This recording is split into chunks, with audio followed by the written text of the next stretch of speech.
Hola, ¿qué tal? Soy Leandro Albani, periodista del portal de noticias La Tinta y colaborador de la revista Sudestada. También autor de algunos libros sobre Kurdistán y la lucha del pueblo kurdo que fueron publicados por la editorial Sudestada. La historia del pueblo kurdo en Medio Oriente es una historia milenaria. El pueblo kurdo es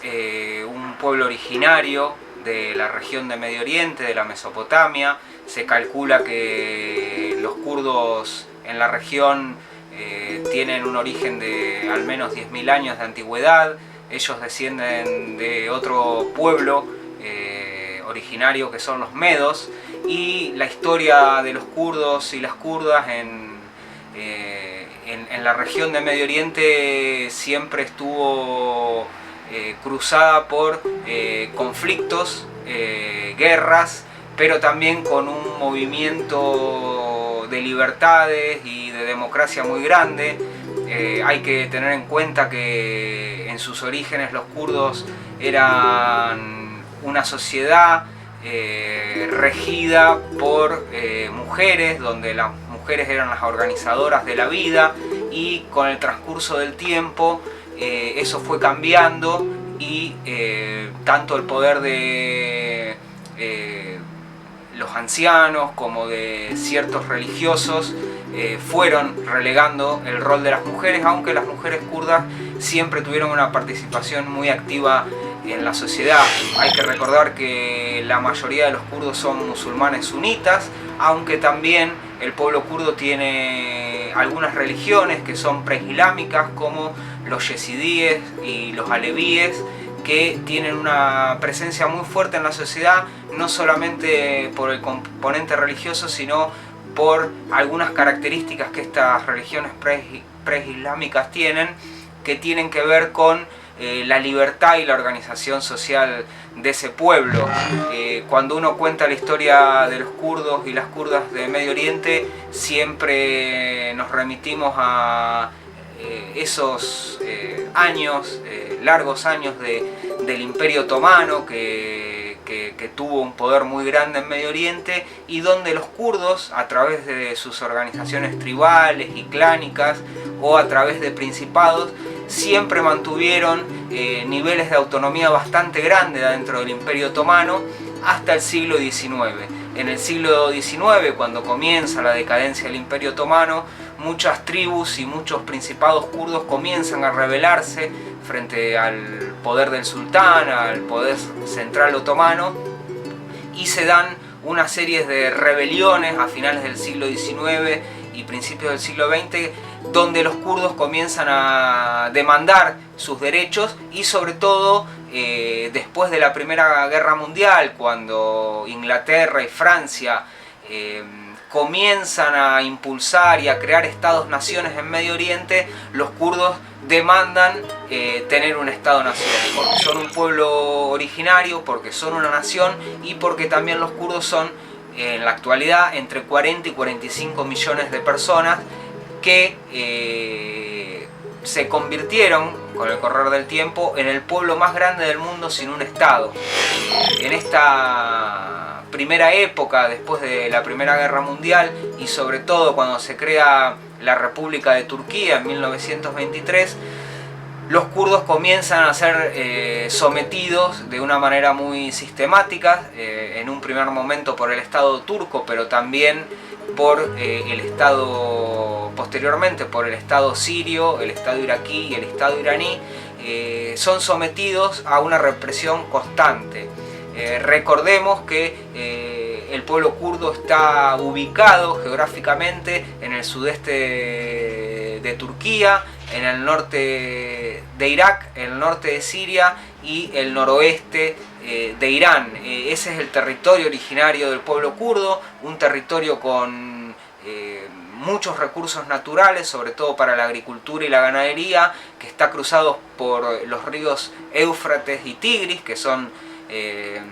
dos lechos de agua dulce muy importantes para Medio Oriente, y ya en el siglo XX con importantísimas reservas de petróleo y gas natural. Cuando se crea la República Turca, más allá de que en un principio hubo un acercamiento entre el flamante gobierno turco y el pueblo kurdo,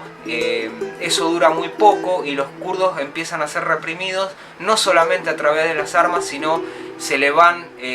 quitando sus derechos, el derecho que se le prohíbe al pueblo kurdo, no solamente por parte del Estado turco, sino en las otras 3 regiones que conforman Kurdistán, es el derecho a hablar su lengua materna. Al día de hoy, en Turquía, está prohibido que los kurdos hablen en su lengua materna, por eso encontramos en la actualidad a muchos kurdos y kurdas, ancianos y ancianas, que no saben su lengua materna. Durante el siglo XX los kurdos van a tener por un lado esta represión de los estados-nación y por el otro lado una cantidad de rebeliones y protestas que van a impulsar que para la década del 50, sobre todo influenciados por los procesos nacionalistas árabes en Medio Oriente y en el norte de África, se cree una corriente nacionalista kurda que tiene como su máximo representante a Mustafa Barzani, que fue un líder guerrillero y creador del Partido Democrático del Kurdistán, que comienza a abogar por un Estado kurdo. Eso sucede en la década del 50 y en la década del 70 hay otro momento histórico muy importante, que es en 1978 la creación del Partido de los Trabajadores del Kurdistán, liderado por Abdullah Öcalan. Öcalan hoy es un preso político en Turquía, desde 1999 está encarcelado en la isla prisión de İmralı, que es una isla que es una base militar en el mar de Mármara. Él hasta hace poco tiempo había sido el único arrestado, el único prisionero en esa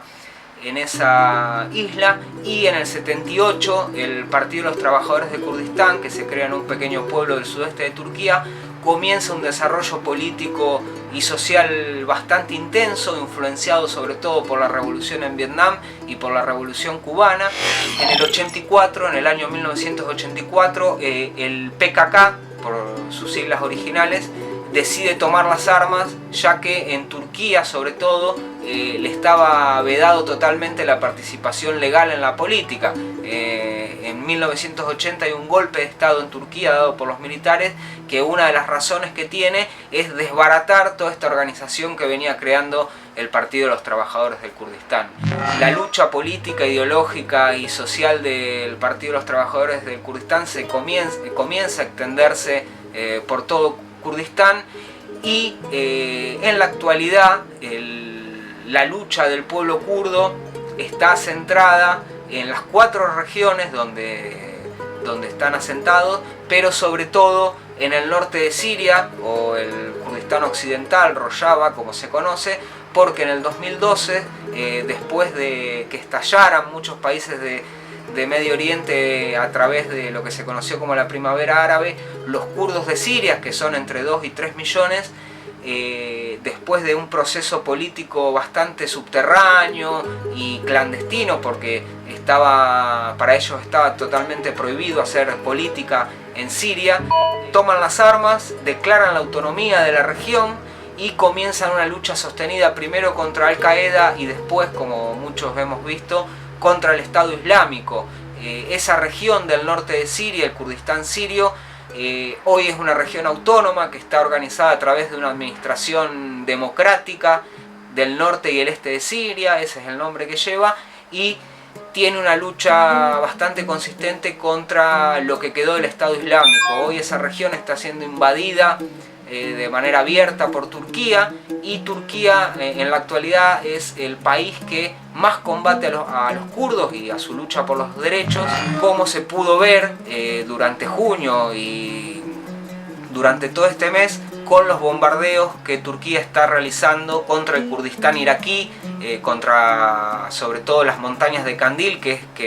donde la guerrilla tiene sus bases. Pero así todo, los kurdos están construyendo una sociedad inclusiva, democrática, donde la mujer es el sujeto revolucionario y político. Aunque el Estado turco en la actualidad es el principal verdugo del pueblo kurdo y no solamente está bombardeando el Kurdistán iraquí, sino que también ha ocupado ilegalmente varias regiones del Kurdistán sirio. El pueblo kurdo está desarrollando un proceso muy novedoso para Medio Oriente, donde sus políticas sociales, donde la organización social sobre todo, no solamente los incluye a ellos, sino a otros pueblos de la región, como son los árabes, que son mayoría en Medio Oriente, pero también turcomanos, armenios, yezidíes, musulmanes, cristianos, y están tratando de construir una sociedad nueva basada en un concepto que ellos manejan, que es el confederalismo democrático, que fue teorizado por Abdullah Öcalan y que en el Kurdistán sirio es donde tiene hoy en día su principal bastión, pese a estos ataques permanentes de Turquía, y hay que remarcarlo esto, frente a un silencio internacional que no quiere o no puede denunciar lo que el Estado turco está haciendo.